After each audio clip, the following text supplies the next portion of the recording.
और आईएसआई का क्या स्कोर कार्ड सर है? देखो, मैं आपको क्या बताऊं, जब आतंकवाद बढ़ेगा उनके वहां ईद होगी। बस आतंकवाद, दुनिया में शांति नहीं होनी चाहिए कहीं भी।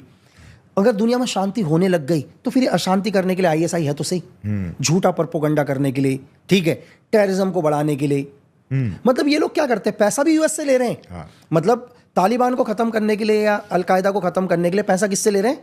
यूएस से ले रहे हैं। और बिन लादेन को जगह भी पाकिस्तान में दे रहे हैं। तो आप सोचो, आपको पता है ये आईएसआई, इस दुनिया में जब भी वॉर होता है ना, इनके घर में दीपावली होती है सर, ये ईद बनाते हैं। उसका रीजन ये है कि जब भी यूएसएसआर अफगानिस्तान में घुसी तो मजे हुए आईएसआई के। आईएसआई हमेशा चाहती, क्योंकि सीआईए ने क्या किया, आईएसआई को मदद करना शुरू कर दिया एड फंडिंग से। फिर क्या हुआ, दूसरी बात, जब वर्ल्ड ट्रेड सेंटर पर अटैक हुआ, फिर दोबारा आईएसआई के मजे आ गए। अब वो अमेरिका के भी क्योंकि अब क्या है, अब इसको खत्म करना है, बिन लादेन को खत्म करना है, आईएसआई को खत्म करना है ना, अलकायदा को खत्म करना है, फिर दोबारा एड फंडिंग किसको मिलेगी? आईएसआई को मिलेगी। इस मैं आपको ये बता रहा हूं कि इस दुनिया में जब जब आतंकवाद बढ़ता है तो आईएसआई के वहां ईद होती है। आईएसआई का धंधा चलता है। आईएसआई का धंधा चलता है कि आईएसआई तो यार सर क्या है सर, मैं आपको देखो, अगर मुझसे कोई ये पूछे कि दुनिया की मतलब एक ऐसी फोर्स जो साली सुई से लेकर सब कुछ बनाती है सर, वो पाकिस्तान आर्मी।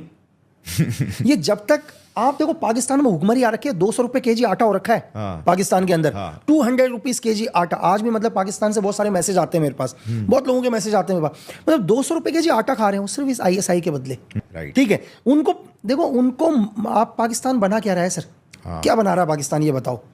पाकिस्तान की आवाम जब तक खुश नहीं रह सकती जब तक आईएसआई और मिलिट्री प्रायोरिटाइजेशन। बिल्कुल सर, वो कभी आप में से एक चीज पूछो, क्यों चाहेंगे हिंदुस्तान और पाकिस्तान में शांति हो जाए? बात सही है। आप मेरे को ये बताओ ना, क्यों? अगर हिंदुस्तान और पाकिस्तान में शांति हो जाएगी तो आर्मी कंट्रोल तो चला जाएगा ना। राइट। क्यों? आज तक पाकिस्तान को जितना भी बजट मिलता है टोटल आर्मी का कंट्रोल रहता है उसमें, तो आम लोगों तक कैसे पहुंचेगा वो? राइट। आप पाकिस्तान के जर्नलों को देख लो सर, इनके पास दुनिया की महंगी से महंगी गाड़ियां, प्रॉपर्टीज, मतलब फॉरेन में स्विस बैंक, आप सोच ही नहीं सकते सर। राइट। आप 1999 का वॉर करवा दिया यार, ताकि वहां की गवर्नमेंट गिरे और परवेज मुशर्रफ सरकार में आए करके। राइट। ठीक है, मतलब एक देश के जर्नल ने खुद की सत्ता को लाने के लिए एक वॉर करा दिया, ताकि हिंदुस्तान और पाकिस्तान का वॉर होगा तो कंट्रोल किसके हाथ में आएगा? आर्मी के हाथ में आएगा, मिलिट्री के पास आएगा। ले ली ना सत्ता परवेज ने। राइट। और बचपन से ही हर एक बच्चे को भी पाकिस्तान में ऐसा इंडोक्ट्रिनेट किया जाता है कि वो इंडिया के प्रति बस जहर ही उगले। बिल्कुल, सिर्फ मतलब उनका एक ही सिर्फ गोल है कि इंडिया के साथ वॉर होते रहे और इंडिया को मिटाएं, ताकि फिर इनको एड्स मिलते रहे। बिल्कुल। और फिर वो मुजाहिदीन और ये सब क्रिएट कर रहे हैं, टेररिस्ट, और उससे फिर और एड्स मांग रहे हैं कि हम इन्हीं का सफाया करेंगे। मैं कह रहा हूं ना आपको कि जब जब आतंकवाद बढ़ेगा उनके वहां ईद होगी। बस आतंकवाद, दुनिया में शांति नहीं होनी चाहिए कहीं भी। अगर दुनिया में शांति होने लग गई तो फिर अशांति करने के लिए आईएसआई है तो सही, झूठा प्रोपेगेंडा करने के लिए, ठीक है, टेररिज्म को बढ़ाने के लिए। मतलब ये लोग क्या करते हैं, पैसा भी यूएस से ले रहे हैं। मतलब तालिबान को खत्म करने के लिए या अलकायदा को खत्म करने के लिए पैसा किससे ले रहे हैं? यूएस से ले रहे हैं। और बिन लादेन को जगह भी पाकिस्तान में दे रहे हैं। तो आप सोचो, वो मार्केटिंग है ना, कि उसी को दिखा के फिर पैसे लेंगे फिर उनको खत्म नहीं करेंगे वैसे।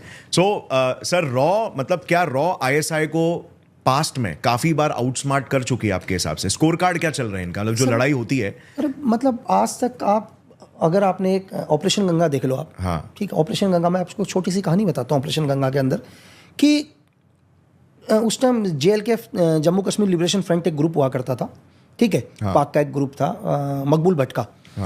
तो उनके शायद 40 या 30 मिलिटेंट को अरेस्ट कर लिया था बीएसएफ ने। उन्होंने एक प्लान बनाया कि यार क्यों ना हम इन्हें छुड़ाएं करके, लेकिन छुड़ाएंगे कैसे?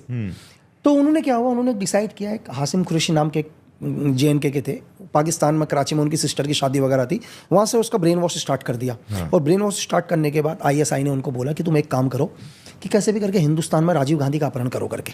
ऐसे पायलट हुआ करते थे राजीव गांधी, तो उनको तुम अपहरण करके लाओ, तो हम डिमांड रखेंगे हिंदुस्तान से कि ये जो हमारे जो मिलिटेंट हैं इनको छोड़े करके। तो जैसी अब हमारी एजेंसी को सब पता है कि आईएसआई क्या कर रही है करके, उन्होंने हाशिम कुरैशी और उसके भाई को, मुझे एक्चुअली नाम थोड़ा सा आउट है, दोनों को ट्रेनिंग दी प्लेन वगैरह चलाने की। हमारी एजेंसी को सब मालूम है सर। जैसे हाशिम कुरैशी इधर आया, उसको बोला एक काम कर भाई, तुझे जो पाकिस्तान करने के लिए कह रही है तू वो कर, बस, ठीक है, तू प्लेन लेके जा, ठीक है, लेकिन प्लेन में हमारे एजेंसी के लोग रहेंगे करके। Clear sir? सेम यही हुआ, मतलब पाकिस्तान हासिम कुरैशी प्लेन को हाईजैक करके, ठीक है, जिस प्लेन का नाम था गंगा, ऑपरेशन गंगा भी नाम रखा है इसको, लेके पाकिस्तान लेकर गया। और पाकिस्तान ले जाने के बाद सर पाकिस्तान को लगा कि भाई जो आईएसआई को लगा कि हमारा ऑपरेशन सक्सेस हो गया करके, फिर उनको ये नहीं पता कि भाई जो तुम सोच रहे हो हिंदुस्तान की एजेंसी उससे 1000 गुना ऊपर सोचती है करके। जिस प्लेन को तुम सोच रहे हो तुम लेकर गए हो, तुम लेकर नहीं गए हो, तुम्हें पहुंचाया करके, ताकि 1971 के वॉर में उनका एयर स्पेस खत्म कर दिया सर हमने क्या किया, हमने पूरी दुनिया को बोला कि भाई इन्होंने हमारा प्लेन हाईजैक किया, जबकि क्या उन्होंने प्लानिंग तो उन्हीं की थी ना, तो हमने बोला हम उनको एयर स्पेस नहीं देंगे सर। तो 1971 के वॉर में क्या हुआ सर, उनको पाकिस्तान से ईस्ट पाकिस्तान जाने के लिए, बांग्लादेश जाने के लिए उनका एयर स्पेस ही नहीं था। जहां वो कुछ घंटों में जा सकते थे उनको दिन लग गए वहां पहुंचने के लिए। तो वो जितना सोचते हैं सर, उससे हमने क्या बोला कि जहां उनकी सोच, हमारी एजेंसी उससे 1000 गुना ऊपर सोचती है।